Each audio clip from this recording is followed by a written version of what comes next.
Apprendre la médecine de guerre à l'université.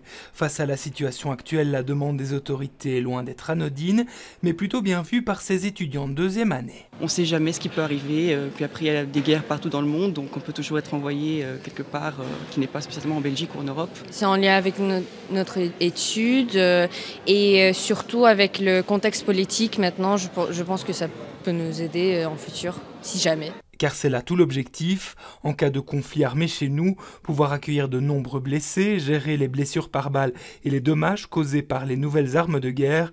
Pour l'heure, les programmes doivent encore être établis en fonction des cursus déjà proposés. On ne revoit pas du jour au lendemain tout un programme d'études en médecine, ça va de soi. Et donc, évidemment, il reste toute une série d'exigences. Il y aura toujours des AVC, des infarctus, des cancers.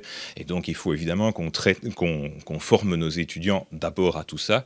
Il y a également aussi toute une série de choses qui est déjà faite pour la médecine de catastrophe, évidemment. Nous devons voir maintenant, avec la défense, quelles sont leurs demandes particulières. Est-ce que ce que nous faisons est déjà en adéquation avec leurs demandes ou est-ce qu'il y a des choses que l'on pourrait éventuellement modifier, adapter, améliorer ? Tout reste donc à construire et ce n'est pas rien puisque la médecine de guerre reste différente de celle pratiquée habituellement.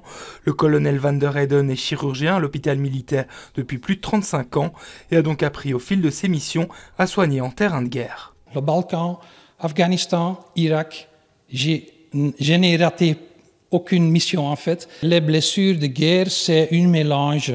Ça veut dire ça peut être des traumatismes non pénétrants, des traumatismes pénétrants, des brûlures.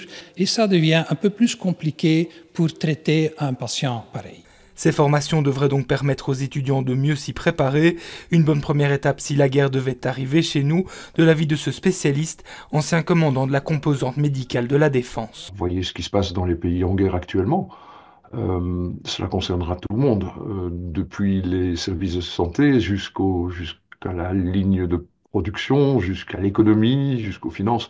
Donc oui, il est important qu'au niveau de la santé, on s'en rende compte actuellement que on n'est plus dans une période qui permet de ne pas y penser. Des rencontres sont donc prévues dans les prochains mois entre les universités et la défense. Objectif, aboutir peut-être d'ici la rentrée prochaine.